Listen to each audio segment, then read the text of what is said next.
नमस्कार प्यारे बच्चों, जय हिंद। मैं परिहार सर आप सभी का मेरे इस YouTube channel primary digital study में स्वागत है।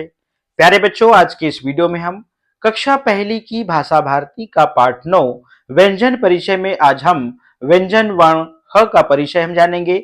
आप सभी को कक्षा पहली की हिंदी की पुस्तक ओपन करना है और स्क्रीन पर आप जो पेज देख रहे हैं इस पेज को आपको निकाल लेना है। तो बिना देर के भी हम वीडियो की शुरुआत करते हैं और सबसे पहले हम ह व्यंजन वर्ण का परिचय हम जानते हैं। तो जैसा कि आप स्क्रीन पर देख रहे हैं, आपको कुछ चित्र दिखाई देंगे और इन चित्रों को आप निश्चित रूप से जरूर पहचानते हैं। यदि मैं पूछूं कि ये चित्र किस चीज का है तो आप जरूर बता पाएंगे कि ये जो चित्र है ये है हल का। और यदि मैं पूछूं कि ये चित्र किस चीज का है तो आप इस चित्र का भी नाम बता देंगे, क्योंकि ये जो चित्र है वो है हथौड़ा का। तो आप देख रहे हैं चित्र के बाजू मैंने इस चित्र का नाम हल यहां पे लिख रखा है और इस चित्र के बाजू मैंने इस चित्र का नाम यहां पर हथौड़ा लिख रखा है। प्यारे बच्चों, यदि मैं आपसे पूछूं कि ये व्यंजन वर्ण को आप पहचानते हैं तो आप बोलेंगे हाँ। तो इस व्यंजन वर्ण का नाम क्या है? तो आप हो सकता है कि ये बताएंगे कि बोले सर ये ह हल का है या हा हल का है या फिर ह से हल है या फिर ह है। इस प्रकार से जो भी आपने अपने घर से सीखा है, आपके मम्मी पापा या भाई बहन या दादा दादी ने जो भी सिखाया है वही आप बोलेंगे। तो जो सीखा है वो सब सही है। अब मैं जो है इस व्यंजन वर्ण का नाम बता देता हूं। इस व्यंजन वर्ण का नाम है ह। आप सभी जानते हैं कि इस दुनिया में जितनी भी चीजें हैं, चाहे आप क्यों ना हो चाहे मैं क्यों ना हूं, मेरा भी और आपका भी एक नाम जरूर है। जिस प्रकार से इन चित्रों का नाम यहाँ पे लिखा हुआ है वैसे ही इस व्यंजन वर्ण का भी नाम एक है और वो है ह। अब आपको जो है आपके घर वालों ने इन चित्रों के माध्यम से इस व्यंजन वर्ण को बोलना और पहचान क्यों सिखाया गया, मैं उसके बारे में बताता हूं कि जब आपको घर में व्यंजन वर्ण की पहचान कराई जा रही थी उससे पहले आप इन चित्रों को जरूर पहचानते थे। और हम जिनको पहले से जानते हैं उन्हीं का तो माध्यम लिया जाता है पहचान बताने के लिए। यदि मान लीजिए हम किसी के पुत्र हैं, यदि हमारी पहचान किसी को बताना है तो हमें अपने पिताजी का नाम जरूर बताना होता है। तो वैसे ही हमें इस व्यंजन वर्ण को सीखना था। तो इस व्यंजन वर्ण को सीखना था तो हमें इनकी पहचान के माध्यम से ही हम इस व्यंजन वर्ण को सीख पाए। उसका कारण क्या है? व्यंजन वर्ण और चित्रों के बीच में ऐसा कौन सा संबंध है जिसके कारण हमें घर में ह हल का या फिर हा हल का या फिर ह हथौड़ा का या फिर हा हथौड़ा का ये ऐसे क्यों सिखाया गया? देखिएगा, आप चित्र का नाम देख रहे हैं, आप देख रहे हैं ऊपर ये हल शब्द लिखा हुआ है और हल शब्द का जो पहला व्यंजन वर्ण है वो यही है। हथौड़ा शब्द आप देखें, हथौड़ा शब्द का जो पहला व्यंजन वर्ण है वो है ह। इसीलिए इन चित्रों के माध्यम से इस व्यंजन वर्ण की पहचान और उच्चारण सिखाया गया। तो संबंध है। और भी तो दूसरे चित्र लिए जा सकते थे, मगर चित्र वही लिए गए और वही पहचान बताई गई क्योंकि उनके नाम का पहला अक्षर व्यंजन वर्ण ह है। इसलिए तो संबंध ये है। जब हम छोटे रहते हैं तो हम इस व्यंजन वर्ण को नहीं पहचान रहे थे, मगर उसके पहले हम इन चित्रों को जरूर पहचान रहे थे क्योंकि हमने देखा है ये हमारे परिवार या फिर हमारे परिवेश में ही ये चीजें हमको देखने को मिल जाती हैं। इसीलिए इन चित्रों के माध्यम से ही इस व्यंजन वर्ण की पहचान आपको कराई गई और आपको सिखाया गया। अब मैंने बताया कि व्यंजन वर्ण और इन चित्रों के बीच में क्या संबंध है और इन चित्रों के माध्यम से इस व्यंजन वर्ण की पहचान क्यों कराएगी, ये मैंने बताया। अब दूसरी चीज, अब मैं जो बताने जा रहा हूं उसे आप ध्यान से सुनिए। जिस प्रकार से इन चित्रों का नाम है उसी प्रकार से इस व्यंजन वर्ण का भी नाम है। तो इस व्यंजन वर्ण का नाम है ह। अब देखिएगा, बोले सर हमने जो सीखा है उसको कैसे भूलेंगे और आप जो सिखा रहे हैं उसको कैसे याद रखेंगे? तो इसके लिए 2 लाइन की बढ़िया एक कविता याद कर लीजिए कि ह को ह हल्का या ह से हल नहीं बोलेंगे, ह को ह बोलेंगे। इस प्रकार से आप गुनगुनाइए। निश्चित रूप से पूरे व्यंजन वर्णों के साथ में ऐसा ही अभ्यास करिए। निश्चित रूप से जो आपने घर में सीखा है उसको भूल जाएंगे और जो मैं सिखाना चाहता हूं उसको आप हमेशा के लिए याद रख लेंगे। ठीक है ना? तो ह को ह से हल या फिर हा हल का नहीं बोलेंगे, ह को ह बोलेंगे। इस प्रकार से इस कविता के माध्यम से जो आप सीखना चाहते हैं वो सीख जाएंगे और जो आप भूलना चाहते हैं वो आप भूल जाएंगे। दूसरी चीज, अब होता क्या है, इस व्यंजन वर्ण को कुछ बच्चे जो है ह ना कह के हा कहते हैं। अब इसको ह कहना है या हा कहना है, इसको समझ लीजिए। देखिएगा, हमने जब स्वर सीखा था अ से लेके अह तक, अ से लेके अह तक, तब मैंने बताया था कि अ स्वर की कोई मात्रा नहीं होती।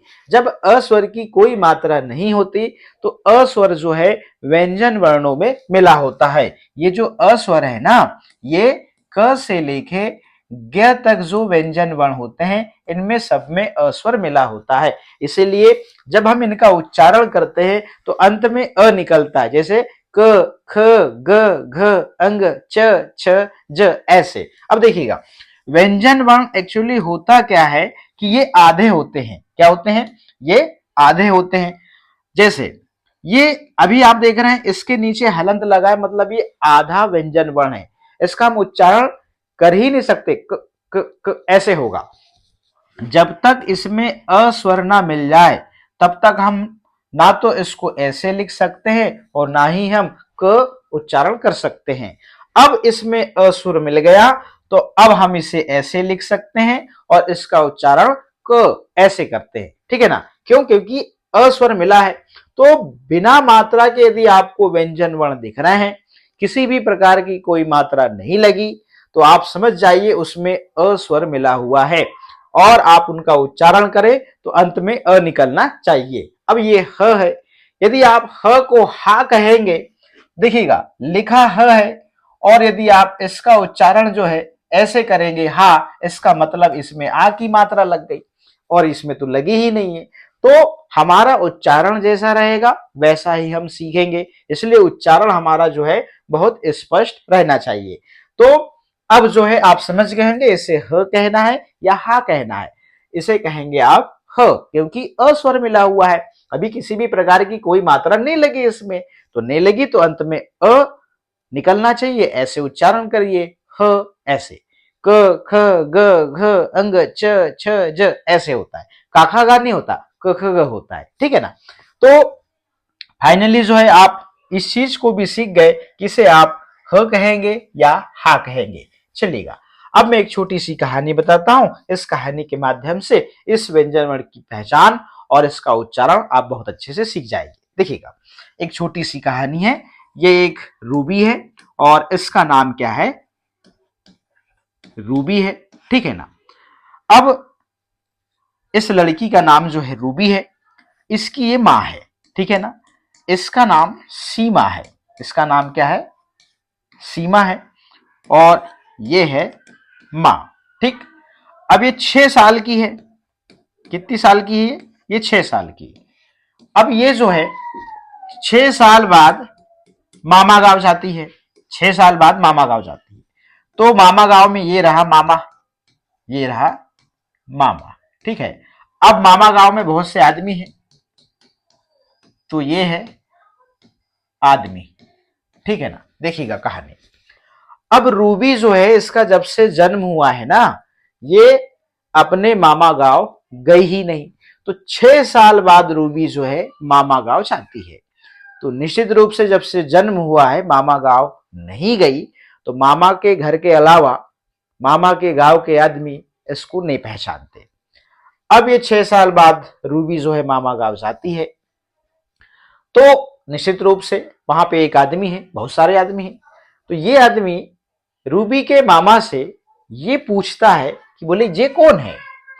तो रूबी का जो मामा है, इस रूबी का परिचय किस प्रकार से बताता है। रूबी का मामा इस प्रकार से परिचय बताता है कि बोले ये जो है ना, ये सीमा की बेटी रूबी है। अब यहाँ पे रूबी के मामा ने सीमा की बेटी रूबी क्यों कहा? क्योंकि ये जो आदमी है रूबी की मां को पहचानता है, सीमा को। क्योंकि सीमा जो है रूबी के मामा के गांव में उसका जन्म हुआ, वहीं पली बड़ी है, वहीं से उसकी शादी हुई है, तो गांव वाले सब जानते हैं। इसलिए रूबी के मामा ने इस आदमी को रूबी का परिचय क्या कह के कराया कि बोले ये सीमा की बेटी रूबी है। मगर ये जो आदमी है ये तो सीमा को पहचानता है, ये फाइनली समझ गया, बोली ये सीमा की बेटी रूबी है। अब ये आदमी जो है इसे सिर्फ और सिर्फ रूबी कह के बुलाता है। रूबी क्या कर रही हो, रूबी कहाँ जा रही हो, रूबी क्या खा रही हो, ऐसे ऐसे नहीं बोलता कि बोले सीमा की बेटी रूबी कहाँ जा रही हो। अब ये आदमी समझ गया। अब देखिएगा इस कहानी का इस व्यंजन वर्ण के साथ में क्या संबंध है, इसको समझिए। जिस प्रकार से पहली बार रूबी के मामा ने इस आदमी को परिचय कराया कि बोले ये सीमा की बेटी रूबी है, उसी प्रकार से आपके घर वालों ने सबसे पहले जो परिचय कराया था वो क्या कराया था? बोले ये ह हल्का है या ह हथौड़ा का है, या फिर हा हल्का है या हा हथौड़ा का है, या फिर ह, जो भी कराया। अब यहाँ पे फाइनली 6 साल बाद जैसे रूबी गई थी वैसी 6 साल बाद आप कक्षा पहली में आए। जिस प्रकार से रूबी के मामा ने 6 साल बाद इस आदमी से परिचय कराया, वैसे ही मैं अब इस व्यंजन वर्ण का परिचय कराने जा रहा हूं। और मैं ये बता रहा हूं कि भैया ये ह हल्का है, ह से हल है, हा हथौड़ा का भी है, ह से हथौड़ा भी है। मैं ऐसा नहीं कह रहा हूं कि नहीं है, मगर इस व्यंजन वर्ण का नाम ह भी तो है। इसलिए जो है अब ये आदमी जिस प्रकार से सीमा की बेटी रूबी ना कह के, वैसे ही आप जो है इसे ह हल्का या फिर ह हथौड़ा का ना कह के सिर्फ आप जो है इस व्यंजन वर्ण को ह ही कहेंगे। तो फाइनली आप समझ गए होंगे इस कहानी का, इस व्यंजन वर्ण का परिचय कराने में कितना महत्वपूर्ण योगदान है इस कहानी का, आप समझ गए होंगे। तो इसलिए ये कहानी जो है मेरे द्वारा बनाई गई है। और फाइनली जो है आप समझ गए होंगे कि ह व्यंजन वर्ण का आपको इसका कैसे उच्चारण करना है, इसका परिचय भी आप बहुत अच्छे से सीख गए। जो आपने सीखा था उसको कैसे भूलेंगे, जो मैं बता रहा हूं उसको आप याद कैसे रखेंगे, ये सब सारी बातें मैंने इस वीडियो के माध्यम से बताया। अब हम चलते हैं बुक में। बुक में जो वर्कशीट है इसमें आप लेखन अभ्यास कैसे करेंगे इसको थोड़ा सा समझ लीजिए। आपको वर्कशीट में लेखन अभ्यास कैसे करना है जरा देखिएगा। आप देख रहे होंगे यहां पर लिखा है देखिए, बोलिए और लिखिए। डॉट डॉट के माध्यम से यहां पर ह व्यंजन वर्ण बना हुआ है, इस पे आप सबसे पहले पेंसिल चला लें। पेंसिल जब चलाएंगे तो आप ह जरूर उच्चारण करिए। अब यहां पे देखेंगे आप तीसरी लाइन में यहां पर डॉट डॉट के माध्यम से नीचे ह व्यंजन वर्ण नहीं बना, फिर आप इसको देख के स्वयं बनाएंगे। तो मैं एक लाइन बता देता हूं कि किस प्रकार से आप अभ्यास करेंगे लेखन का, फिर आप बाकी लाइनों का पूरा कर लेंगे।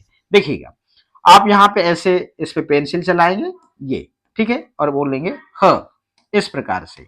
ये देखिएगा ह, ये देखिए ह ऐसे, ठीक है ना, ये ह ह, ये देखिए ह, ठीक है ना। अब नीचे की तो 3 लाइन है, इसको आप कंप्लीट कर लेंगे। अब देखिएगा चित्र देखो और वर्ण लिखो। अब आप देख रहे हैं ये वाला जो चित्र है इसमें हवन हो रहा है। जब भी हमारे घर में पूजा होती है तो हवन जरूर होता है। अब हवन शब्द का पहला जो व्यंजन वर्ण है वो क्या है? ह है, ठीक है ना। अब मैंने यहां पर ह लिख दिया। इस प्रकार से इस शब्द को पढ़ेंगे हवन। ये जो चित्र है ये है हल का, तो हल शब्द का जो पहला व्यंजन वर्ण है वो है ह। इस प्रकार से इस शब्द को पढ़ेंगे हम हल। आप देख रहे हैं ये है हथौड़ा। हथौड़ा शब्द का जो पहला व्यंजन वर्ण है वो क्या है? ह। इस प्रकार से इस शब्द को पढ़ेंगे हम हथौड़ा। फिर है ये चित्र है, आप देख रहे हैं ये जो चित्र है हाथी का है। हाथी शब्द का पहला जो व्यंजन वर्ण है वो है ह। इस प्रकार से इस शब्द को पढ़ेंगे हम हाथी, ठीक है ना। अब ये ह व्यंजन वर्ण है, इस प्रकार से हम यहाँ पे ह लिखते जाएंगे और उच्चारण करते जाएंगे, ठीक है ना। ह ह ह ह ह, ह,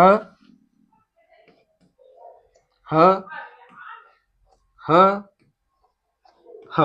और आपको बोल बोल के लेखन अभ्यास करना है। चलिएगा, मगर इतने से लेखन अभ्यास से आपका काम होने वाला नहीं है।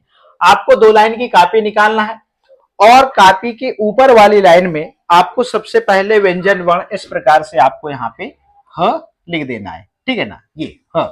ठीक है ना, फिर ह से हमने शब्द सीखा हल। ठीक है ना, फिर हम यहाँ पे ह से हथौड़ा। ठीक है ना, इस प्रकार से। ठीक है ना, फिर ह से हवन, ह व न। ठीक है ना, फिर ह से हाथी। इस प्रकार से ये शब्द हम यहाँ पे लिख देंगे और इनको बोल बोल के ऊपर से लेके नीचे तक लिखना है।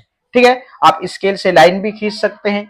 अब यहाँ पे ह व्यंजन वर्ण का लेखन अभ्यास तो होगा ही होगा, साथ ही आप देख रहे हैं यहाँ पर शब्द लिख रहे हैं, शब्द में दूसरे व्यंजन वर्ण भी आ रहे हैं और मात्रा भी आ रही है। हम इनको भी साथ में सीखते चले जाएंगे। इस प्रकार से आपको लेखन अभ्यास करना है, मगर बोल बोल के। तो प्यारे बच्चों, आज के इस वीडियो में हमने ह व्यंजन वर्ण का परिचय और लेखन अभ्यास कैसे करना है इसको हमने जाना। तो आज के इस वीडियो में इतना ही, फिर मिलेंगे हम नेक्स्ट वीडियो में नेक्स्ट व्यंजन वर्ण के साथ में। आप सभी का बहुत बहुत धन्यवाद।